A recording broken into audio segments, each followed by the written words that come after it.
Hello বন্ধুরা, আজকে এসেছি একটি আমের রেসিপি নিয়ে।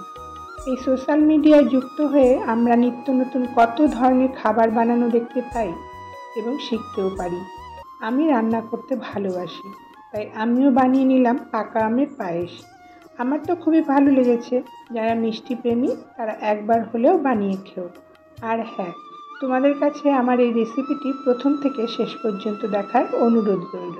চলো, এখানে আমি 1/4 কাপ গোবিন্দভোগ চাল নিয়ে নিলাম। এটাকে আমি ধুয়ে নেব, আর বেশি ধোবো না, বেশি ধুলে গোবিন্দভোগ চালের যে একটা গন্ধ আছে সেটা চলে যাবে।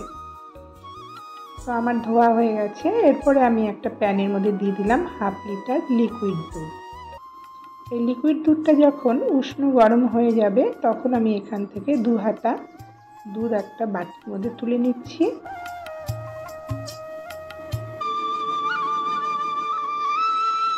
তুলে নিয়ে এর মধ্যে আমি 2 টেবিল চামচ গুঁড়ো দুধ মিশিয়ে এটাকে একটু ভালো করে গুলিয়ে নেব। নিয়ে এই দুধের সঙ্গে মিশিয়ে দেব, তাহলে আমার এই লিকুইড দুধটা ঘন করে নিতে হবে না, এই দুধেই ঘন হয়ে যাবে। এরপরে দুধটা যখন ফুটে যাবে দিয়ে দিব আমি ধুয়ে রাখা গোবিন্দভোগ চাল। এরপর দিয়ে দিব 2-3টে এলাচ থেতো করে, আর দিয়ে দিলাম তেজপাতা।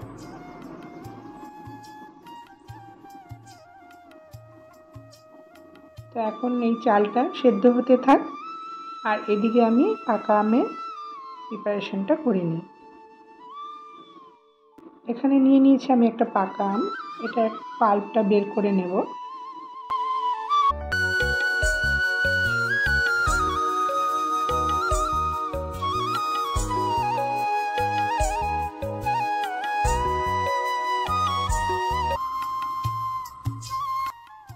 নিয়ে এগুলোকে একটু টুকরো টুকরো করে নেব। আর এর মধ্যে দিয়ে দিলাম 1/4 কাপ চিনি। 1/4 কাপ পুরোপুরি দিইনি, একটু কম দিয়েছি। আমে যেহেতু মিষ্টি আছে, তো মিষ্টিটা যে যার মতো করে দেবে। আমি আমের মিশ্রণটা ছাঁকনিতে ছেঁকে নিলাম যাতে কোনো আঁশ না থাকে। আর এটাকে একটু জাল করে নিব, চিনি তার জল যেন শুকিয়ে আসে।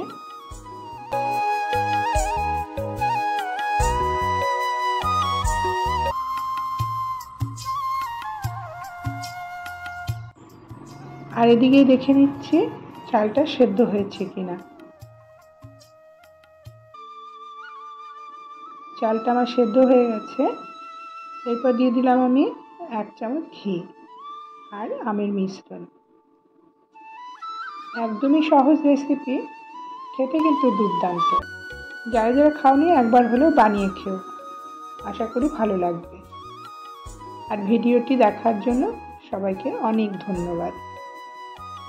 এই এলাচ আর তেজপাতাগুলো আমি উঠিয়ে ফেলে দিয়েছি, আর উপর থেকে দিয়ে দিলাম আমি কিশমিশ। আমার পায়েস রেডি হয়ে গেছে, একটা বোলের মধ্যে ঢেলে নিলাম।